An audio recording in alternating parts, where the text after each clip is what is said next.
Ընդհանրապես ես պիտի ասեմ, որ 44 օրյա պատերազմի հետ կապված քրեական գործի շրջանակներում հարցաքննվել եմ եւ նաեւ ազգային ժողովի քննիչ հանձնաժողովում ուղիղ եթերում 5 ժամ պատասխանել եմ հարցերին,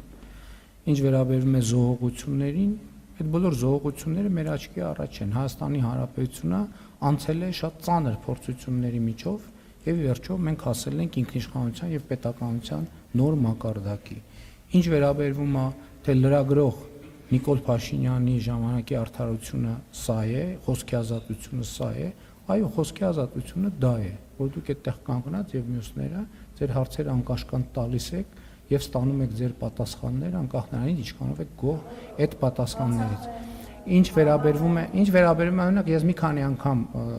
իմ աչքով եմ տեսել, թե ինչպես եք դուք հազար ներողություն ՊՊՑ-ի ոտքի տակ ընկնում։ Այդ մարդիկ իրանց ծառայությունն են իրականացնում եւ դուք իմ կարծիքով դիտավորյալ գալիս եք ընկնում եք ՊՊՑ-ի ոտքերի տակ, որ մարդիկ տրորելով ձեր վրայով քայլեն եւ շնորհակալ եմ մեր գործընկերներին, որ ձեր վրայով չեն քայլում, որովհետեւ ձեր նպատակն է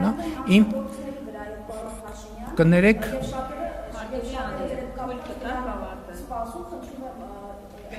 Սիրելի լրագրողներ, ես հասկանում եմ, որ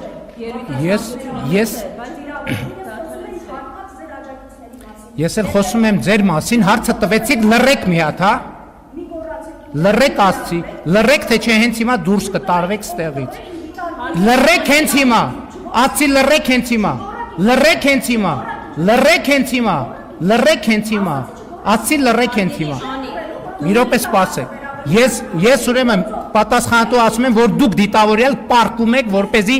ՊՊՑ-ի տղաները ձեր վրայով քայլեն։ Դիտավորյալ ձեր աջակիցներին ուղարկում եք, որպեսզի Ես հարբած աջակիցներ չունեմ։ Ես հարբած աջակիցներ չունեմ։ Խնդրում եմ հարգել մեր կարգը։ Ուրեմն ասում եմ, որ դուք դիտավորյալ պարկում եք գետնին, որպեսզի ՊՊՑ աշխատակիցները ձեր Ես գիտեի, ես պարկում էի եւ հայտարարում էի, որ պարկում եմ, դուք էլ համարձակություն ունեցեք, ասեք, որ պարկում եք, որ ՊՊՑ-ի աշխատողները ձեր վրայով քայլեն։ Դուք մի րոպե կներեք, դուք դիտավորյալ իմ աչքի առաջ վերջին անգամ Մասիսում պարկել եք, որ ՊՊՑ-ի աշխատողները ձեր վրայով քայլեն։ Ես ովանավանքում եթե նկատի ունեք, ես որևէ գործողություն չեմ արել, Մասիսում եմ չեմ եղել ցեսել։ Ես տեսել եմ իմ աչքով եւ դա կադրում է դուք դիտավորյալ պարկում եք, որ ՊՊՑ աշխատողները Շատ լավ, ես ձեր հարցի սա էլ խոսքի ազատությունն է։ Ես հարբած աջակիցներ չունեմ։ Իմ բոլոր աջակիցները սթափ են։